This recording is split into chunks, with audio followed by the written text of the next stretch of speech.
We are standing at the center of a global silicon war, and most investors are still watching only the GPUs. But the real constraint is what feeds those GPUs. High bandwidth memory, enterprise storage, advanced packaging, and the infrastructure required to move data at extreme speed. This market could expand from roughly $95 billion in 2025 to nearly $267 billion by 2030. Today, we are breaking down the entire AI memory and storage value chain, the bottlenecks controlling supply, and the company's position to benefit from this supercycle. Let's begin. Every dollar in the AI memory ecosystem passes through 5 connected layers. The first is equipment, materials, and intellectual property. ASML controls the advanced lithography required for leading-edge memory, while KLA, Advantest, and Teradyne protect production yields. In a stacked HBM package, one defective die can destroy the value of the entire unit. Raw silicon wafers from Shin-Etsu and SUMCO are also becoming increasingly strategic. The second layer is the silicon core. HBM4 delivers more than 2.8 terabytes per second through a 2048-bit interface, while tightening DRAM and NAND supply is strengthening pricing power for SK Hynix, Samsung, Micron, Kioxia, SanDisk, and CXMT. The third layer is advanced packaging. TSMC's CoWoS capacity remains one of the hardest constraints in the industry, even as output expands toward roughly 130,000 wafers per month. The fourth layer is storage systems. Enterprise SSDs, CXL memory pooling, and direct-to-GPU data movement are becoming essential parts of AI computing. The final layer is strategic demand. Hyperscalers and governments now treat memory capacity, data residency, and semiconductor supply as national security assets. 5 layers, one tightly connected supply chain, and nearly every part of it is under pressure. That pressure makes more sense once we examine the growth trajectory. AI memory and storage could rise from approximately $95 billion in 2025 to nearly $267 billion by 2030, a compound annual growth rate of about 23%. HBM is the main engine, expanding from $35 billion toward $128 billion and approaching half of the total market. AI-focused NVMe storage could reach $55 billion, while Asia-Pacific may more than triple to over $107 billion. The technology roadmap explains this expansion. 2025 established system-level AI through Blackwell Ultra, MI350, PCIe Gen 6 storage, and increasingly power-dense racks. 2026 marks the HBM4 ramp, supported by Rubin, SOCM 2, backside power delivery, and additional CoWoS capacity. From 2027 through 2028, the industry shifts toward fabric-scale AI using HBM4E, CXL memory pooling, optical interconnects, and gigawatt-scale data centers. By the end of the decade, context memory and optical fabrics could support rack-scale systems containing hundreds of thousands or even millions of accelerators.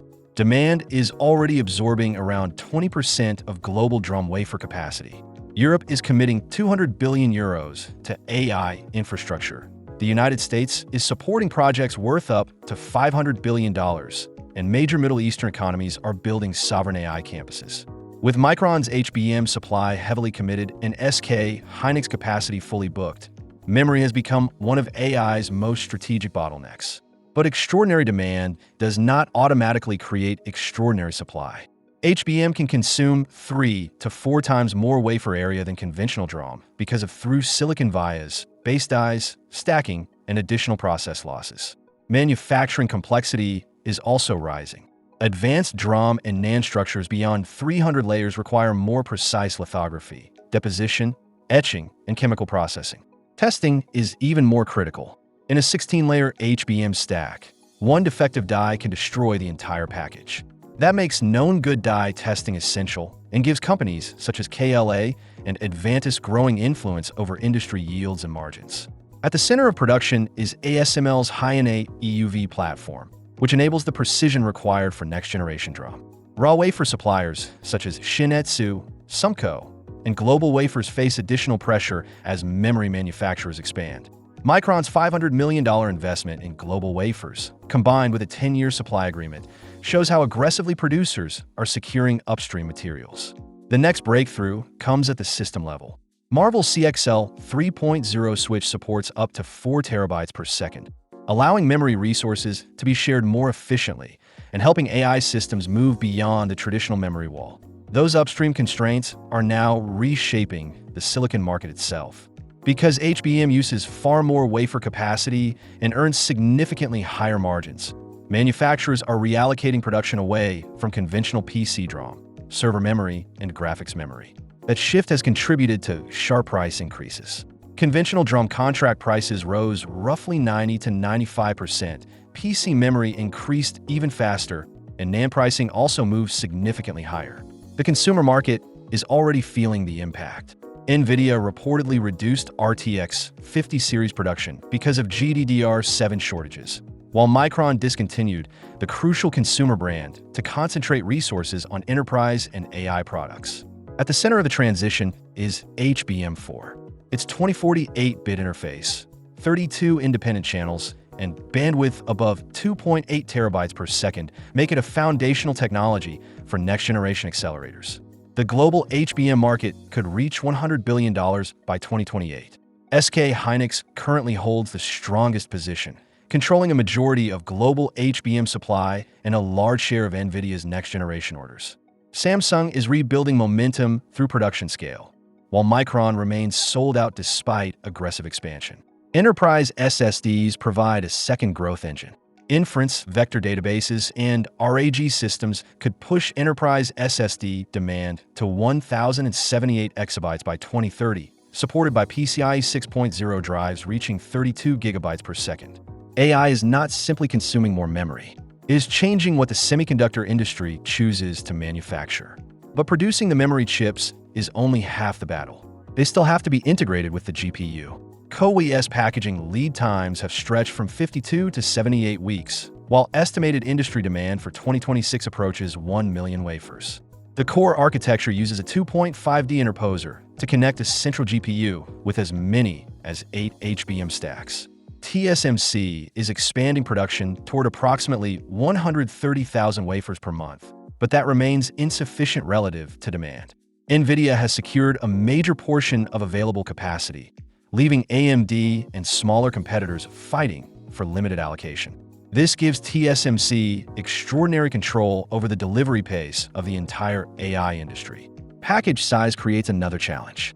Traditional organic substrates can warp under extreme heat, damaging the connections between the GPU, memory, and interposer.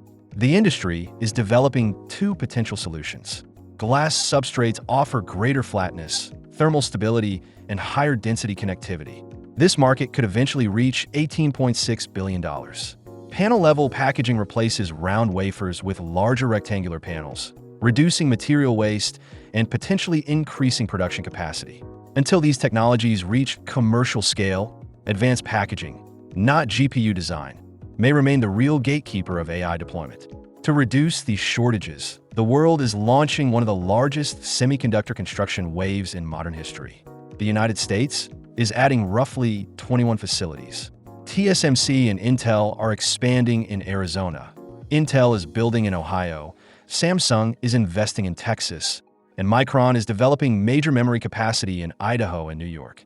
Europe is adding approximately 6 fabs, supported by Intel, Global Foundries, TSMC, STMicroelectronics, Infineon, Bosch, and NXP. Singapore, Malaysia, and India are adding another 5 projects, including investments from Micron, Infineon, UMC, and other regional manufacturers. Greater China is planning roughly 21 facilities. CXMT is leading the memory expansion, while SMIC and multiple domestic foundries are increasing capacity in major industrial centers. Japan is adding 4 projects, including Rapidus, Micron's Hiroshima expansion, and TSMC's growing Kumamoto operation. South Korea is adding 6 large-scale facilities led by Samsung and SK hynix, with production targets reaching hundreds of thousands of wafers per month. Taiwan is adding 4 more TSMC facilities supporting leading-edge logic and advanced packaging. Combined, the world is constructing roughly 67 new semiconductor fabs. This is not simply a supply response. It is a global race to control silicon capacity, memory production, and technological sovereignty. More production capacity, however, does not solve the next problem: moving data fast enough. Modern GPUs are becoming so powerful that they increasingly sit idle while waiting for information from memory and storage. This is known as GPU starvation. CXL memory pooling addresses that inefficiency by combining available DRAM throughout an entire server rack into one shared resource. CPUs and GPUs can access capacity dynamically instead of leaving memory stranded inside individual machines. This also lowers costs. Key value cache does not always need to remain inside expensive HBM. Offloading part of it to CXL-connected DRAM can reduce the cost to roughly 1/5. Direct-to-GPU storage removes another bottleneck by sending data from NVMe SSDs directly into GPU memory without requiring the CPU to manage every transfer. That is why all-flash infrastructure has become standard for active AI workloads. Marvell and Astrolabs are building the CXL layer, while Pure Storage, NetApp, Dell, Vast Data, and Wacom compete in high-performance storage. The CXL market could reach $28.6 billion by 2034, growing more than 30% annually. Total AI storage could approach $118 billion by the end of the decade. The future winner will not simply own the fastest GPU. It will own the architecture that keeps every GPU continuously supplied with data. Even the best memory architecture eventually collides with three external constraints: capital, electricity, and regulation. Google's TurboQuant reportedly reduced AI memory requirements by 6 times, triggering a major market correction. But efficiency improvements do not eliminate infrastructure demand. They often allow companies to deploy larger models and process more data. Microsoft, Amazon, Google, and Meta are driving a combined $700 billion infrastructure spending surge. That capital flows through the entire AI supply chain: GPUs, HBM, server DRAM, enterprise SSDs, networking, advanced packaging, cooling, and electrical systems. The Stargate announcement demonstrated how sensitive the market has become. Expectations of massive wafer demand reportedly pushed DRAM prices up 171% before actual consumption was fully established. Behind this volatility is a hard physical limit: power. Global data center electricity demand could eventually surpass 1,300 terawatt-hours.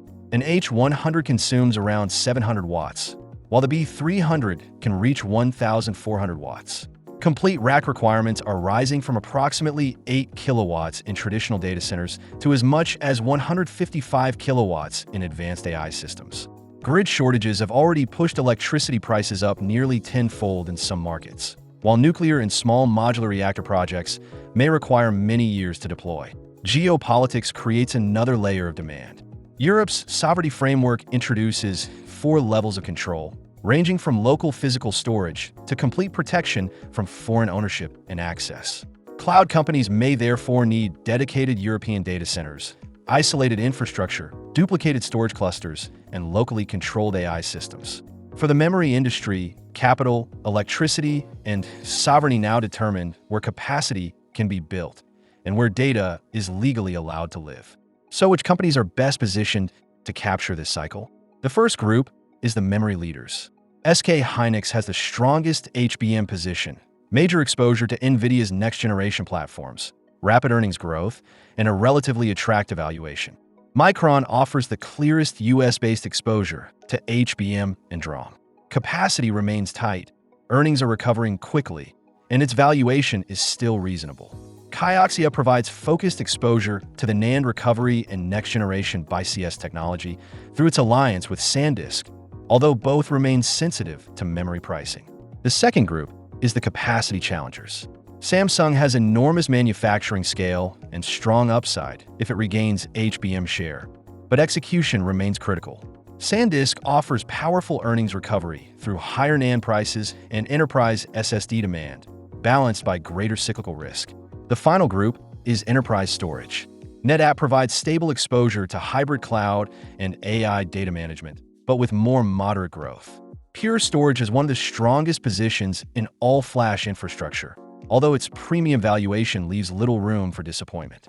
Western Digital benefits from hyperscale storage demand and the broader memory recovery, but remains more cyclical and relatively expensive. The best opportunities combine scarce capacity, direct AI exposure, defensible technology, and strong pricing power.